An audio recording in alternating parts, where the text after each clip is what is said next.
RhymBil is now online. What is goody guys, today I'm going to show you why your variable doesn't work in other functions. As you can see guys, I have my HTML all set up, and in my body tag I made sure to call both my functions.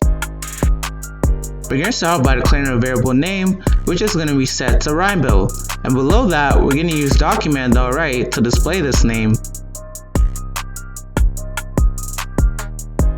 Now if we save and open it up, we should now see it says RhymBil. Awesome! Now let's try displaying this using function b. Well, cause I can. Yes, cause I can. And now obviously it doesn't work. So let's fix this. Well, in JavaScript there's this thing called scope. This can be visualized with this right here. Oh my god. Oh yes! I got him! Alright, maybe not that kind of scoping, but in JavaScript, each function's like a box. Imagine this. So you got function A, which is box A and box B. And inside box A, we have a variable name. And inside box B, we're looking for the variable name.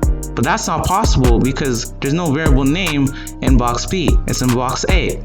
So there's an easy way to fix this. All we have to do is take the variables away from the boxes, so put them out of the functions, and that way you'll be thinking outside the box.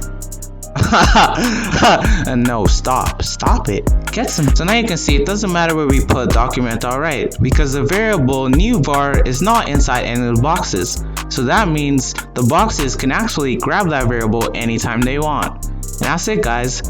That's how to fix your variable problems. And until next time, RhymBil out.